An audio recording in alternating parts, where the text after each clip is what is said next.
नमस्कार दोस्तों, आज हम बात करेंगे रवींद्रनाथ टैगोर की जीवनी के बारे में।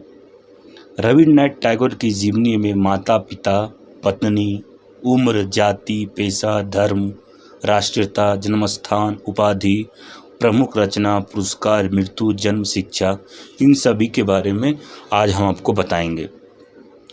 रवींद्रनाथ टैगोर एक ऐसे व्यक्तित्व जिस शब्दों में बयां करना बहुत ही कठिन है।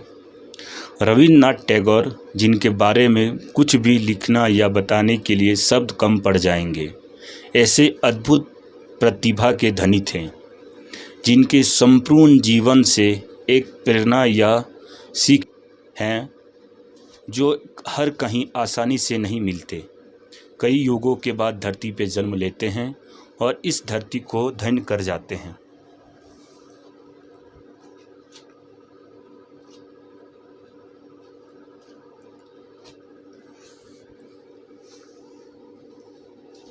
वे एक ऐसी छवि हैं जो अपने जन्म से लेकर मृत्यु तक कुछ न कुछ सीख देकर जाते हैं।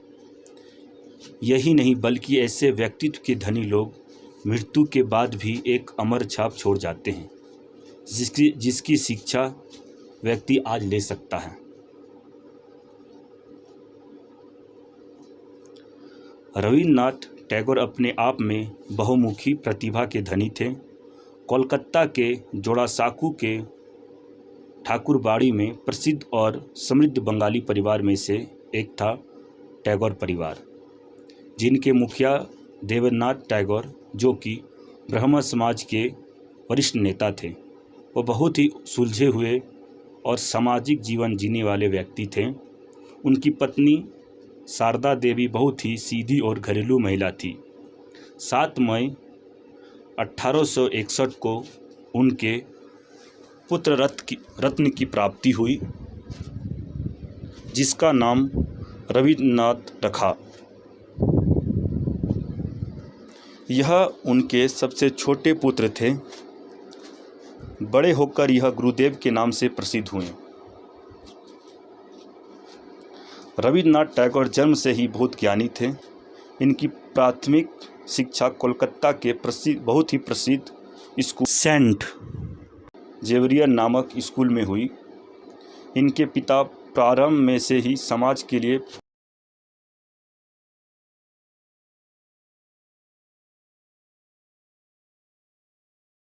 समर्पित थे, इसलिए वह रवींद्रनाथ जी को भी बैरिस्टर बनाना चाहते थे,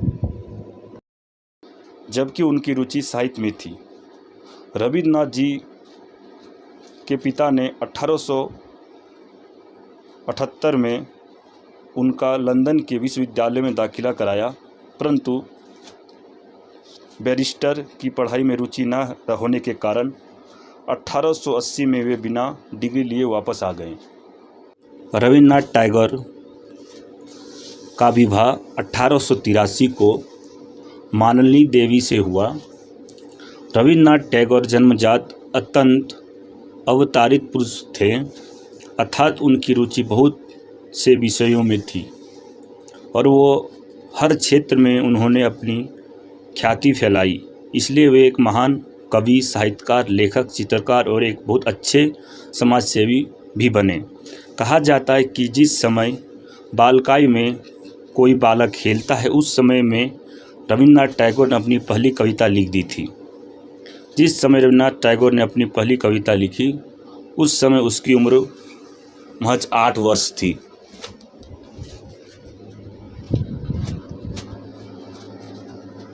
किशोर अवस्था में तो ठीक से कदम भी नहीं रखा और उन्होंने 1877 में अर्थात 16 वर्ष की उम्र में लघु कथा लिख दी थी।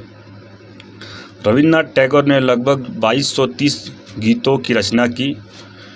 भारतीय संस्कृति में, जिसमें खासकर बंगाली संस्कृति में अमिट योगदान देने वाले बहुत बड़े साहित्यकार थे।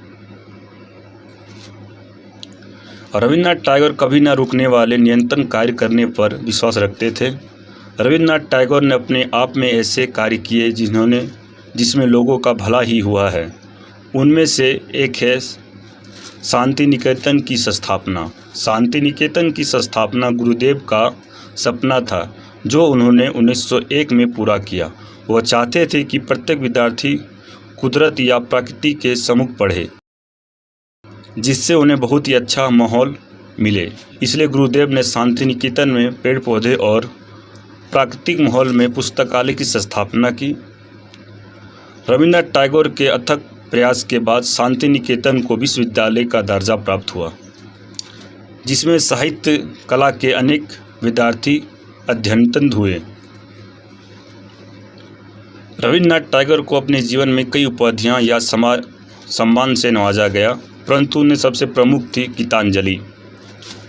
1913 में गीतांजलि के लिए रविन्द्रनाथ टैगोर को नोबेल पुरस्कार से सम्मानित किया गया। रविन्द्रनाथ टैगोर ने भारत को और बांग्लादेश को अब उनकी सबसे बड़ी अमानत के रूप में राष्ट्रगान दिया है, जो कि अमरता की निशानी है। हर महत्वपूर्ण अवसर पर राष्ट्रगान गाया जाता है, जिसमें भारत का जन गण मन है व बांग्लादेश का अमार सोनार बंगाल है। ही नहीं, रविन्द्रनाथ टैगोर अपने जीवन में 3 बार अल्बर्ट आइंस्टाइन जैसे महान वैज्ञानिक से मिले, जो रविन्द्रनाथ टैगोर जी को रब्बी टैगोर कहकर पुकारते थे। एक ऐसे व्यक्ति जिसने अपने प्रकाश से सर्वत्र रोशनी फैलाई। भारत के अमूल्य रत्न में से एक हीरा, जिसका तेज चहु दिशा में फैला, जिसे भारतीय संस्कृति का अद्भुत साहित्य, गीत, कथाएं, उपन्यासें, लेख प्राप्त हुए। ऐसे व्यक्ति का निधन 7 अगस्त 1941 को कोलकाता में हुआ। रविन्द्रनाथ टैगोर एक ऐसे व्यक्ति जो मरकर भी अमर रहे।